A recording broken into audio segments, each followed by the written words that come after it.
So it is hard to believe that the month of May is almost over, but before the month is out, I would be remiss if I didn't take the opportunity to talk about something that's really, really important to me. May is Mental Health Awareness Month, and I wanted to take the time to tell you a little bit about my experience. What you might not know about me is that I have ADHD. I didn't get diagnosed until college, which is pretty late, and was a real turning point in my life. So I was somebody who I loved school. School always came really easily to me. I didn't have to work that hard until later in high school. Once we got to more independent papers and long form papers, suddenly I really struggled with being able to complete the assignments. And I couldn't sit down and write a whole paper. I couldn't do an independent project. I couldn't read as much reading as was assigned. And I didn't know why. I really struggled. I started to doubt myself. I couldn't figure out why I couldn't do what I used to be able to do. And I took it out on a lot of people because I didn't understand what was going on with me. I failed a couple of classes in my senior year of high school for the first time. I'd been a straight A student before that, and my college, the University of Notre Dame, almost unaccepted me. They sent me a letter saying that they might rescind my acceptance.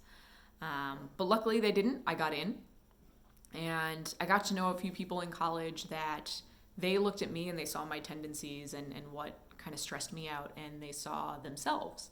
So a few of my close friends and colleagues said, have you ever heard of ADHD? And I always thought of it as, the hyperactive kids, right? That's the notion that goes along with ADHD.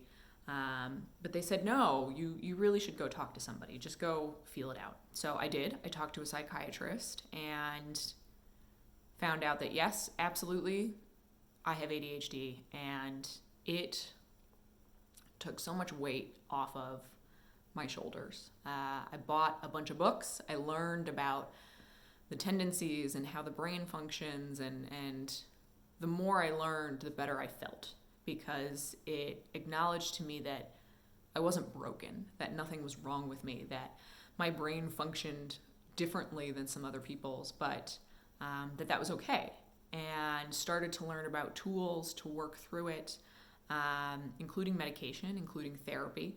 And I'm somebody who keeps a lot of handwritten lists to check things off, to make sure that I'm focused.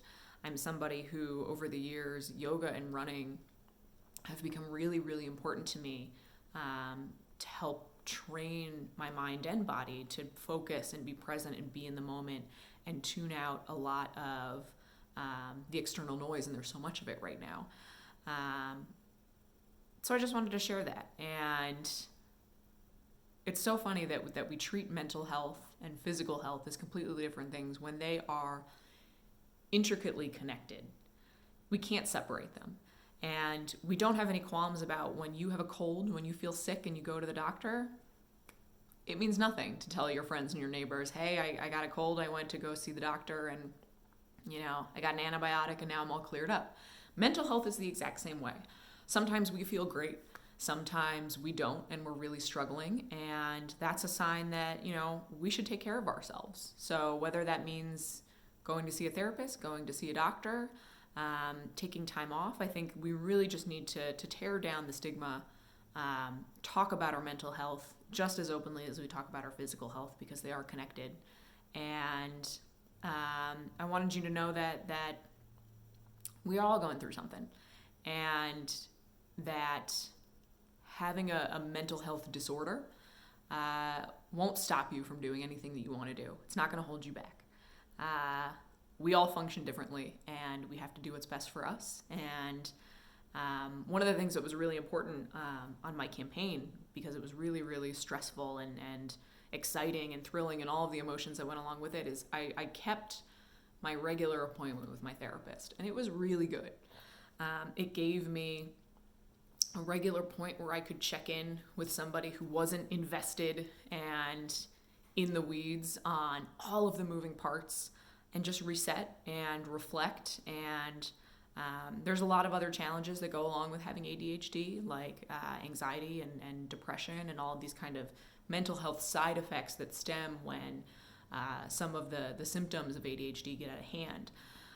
But having that point to check in and work with myself is crucial. So whatever you've got going on, take care of yourself and know that our office will be focused on looking for ways that we can improve as a state, making sure that we support mental health and help tear down the stigmas so that we treat it just as importantly as our physical health. So, thanks.